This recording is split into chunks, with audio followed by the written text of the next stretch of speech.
All right, let's dive into a really fascinating political clash happening in Greeley, Colorado. It's got everything: a $1 billion development deal, a full blown citizen uprising, and a surprise election result that has set the stage for a masterclass in modern city politics. And that really gets us to the heart of the matter here. When the public speaks so clearly, so decisively at the ballot box, why would a city council's very next move be to form a committee? Are they just trying to listen better? Or is there something else going on entirely? To get to the bottom of that why, we've got to first understand the massive conflict that set this whole thing in motion. It was a true battle. This right here, this became the rallying cry for a grassroots group called Greeley Demands Better. We're talking about a coalition of everyday residents, local business owners, and parents who looked at a massive new development deal and said, wait a minute, this just isn't fair to taxpayers. And when we say massive, we mean it. The deal on the table was called the Catalyst Project, a staggering $1.1 billion proposal for a 300-acre entertainment district. I mean, think about it. A brand new arena for a pro hockey team, a huge indoor water park, a hotel, plus thousands of homes. It was a game changer. But the opposition's concerns were super specific. They weren't just against growth, they were against the terms of this particular deal. They gathered almost 9,000 signatures. A big red flag for them was the financing method, something called certificates of participation.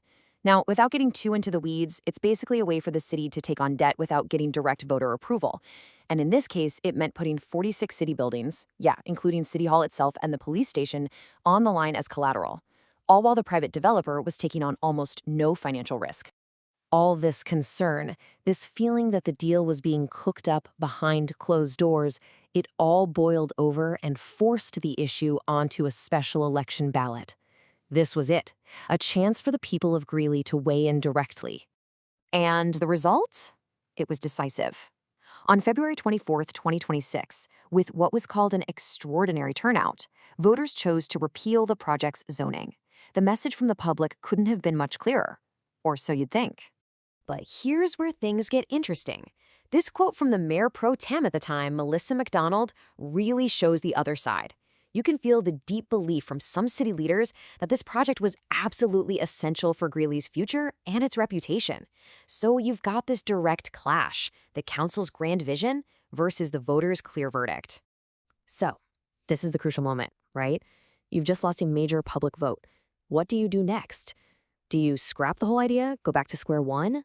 Well, the city's answer came pretty quick, less than a month after the election, actually. On March 20th, they announced they were forming a brand new 9-person citizen committee. Its job? To figure out the next steps for the project. Officially, Mayor Dale Hall presented it as a totally democratic move. We heard you. You want to be involved, so here's a committee to make that happen. The public message was all about transparency, public engagement, and doing their due diligence. But if you look at an analysis from the journal Strategic Governance, it suggests this move might be a lot more than just good faith listening. In fact, it looks like a pretty sophisticated political playbook with some clear benefits for the city council. So what's the first big advantage? It's something called a tactical delay. The committee is set for a 6-month term. That's not an accident. It creates this cooling off period, right? It lets all that public anger from the election kind of fizzle out. And it shifts the entire conversation from a big emotional public fight to a quiet, technical, behind-the-scenes review. Second, it's about controlling the narrative. Think about it. Who provides all the data and financial info to this committee? The city staff does. This lets a supposedly neutral group of citizens discover the project's benefits on their own terms, which helps reframe the whole story. It goes from being a shady, closed-door deal to the product of a transparent community review. And third, and this is maybe the shrewdest part, it's about shifting the political burden. If, down the line, this citizen committee recommends a new, maybe slightly tweaked version of the project, who's on the hook? Not the politicians who just lost the election. No, now it's a recommendation from the community itself. This gives those same politicians all the political cover they need to support it all over again. So you can see this stark difference here, right? On one hand, you have the stated purpose, all about transparency and engagement, but on the other, you have this strategic function, which looks a lot more like delaying, controlling the story, shifting risk, and basically absorbing all that opposition energy into a slow, bureaucratic process. And you have to remember, this committee isn't just happening in a vacuum. The analysis points out that it's just one piece of a much bigger strategy to keep the city's long-term growth plans on track, despite this electoral setback. In fact, if this playbook looks familiar, it's because the city's used it before. With another controversial project, the Terry Ranch Water Project, the public was worried about water safety. The city's move? Years of technical review by experts to prove they were right. Now, with the Catalyst Project, they seem to be using citizens to play a very similar role. And while this committee is meeting, the city is not just sitting on its hands, it's actively moving on two other key fronts.